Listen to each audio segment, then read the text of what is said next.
અખિલ ભારત હિન્દુ મહાસભા ગૌરક્ષા દ્વારા ગાંધીનગર ખાતે મહાસંમેલનનું આયોજન. ગાંધીનગર સેક્ટર 17 ટાઉન હોલ ખાતે અખિલ ભારત હિન્દુ મહાસભા ગૌરક્ષા દ્વારા મહાસંમેલનનું આયોજન કરવામાં આવ્યું હતું.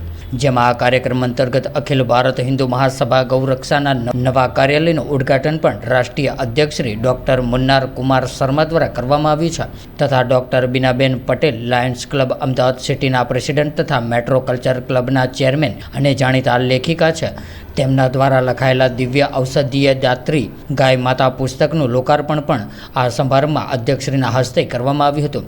ત્યારે આ કાર્યક્રમ અંતર્ગત અખિલ ભારત હિન્દુ મહાસભાના રાષ્ટ્રીય અધ્યક્ષ શ્રી ડૉક્ટર મુન્નાર કુમાર શર્મા, મહંત શ્રી જયરામગીરીજી, મહંત શ્રી લખીરામ બાપુ, મહંત શ્રી ગણેશદાસજી, શ્રી ગુરુ ગૌભક્ત શ્રી કાલિદાસજી મહારાજ, અખિલ ભારત હિન્દુ મહાસભા ગૌરક્ષક રાષ્ટ્રીય અધ્યક્ષ શ્રી વિરમભાઈ દેસાઈ, રાષ્ટ્રીય મહામંત્રી અખિલ ભારત હિન્દુ મહાસભા ગૌરક્ષક શ્રી કિશોરભાઈ ઠક્કર સહિત અનેક મહાનુભાવો પણ ઉપસ્થિત રહ્યા હતા. तो व्हाट्सएप, ट्विटर, फेसबुक, इंस्टा जहाँ भी आपका अकाउंट है, इसे शेयर बटन के द्वारा वहाँ पर शेयर करें.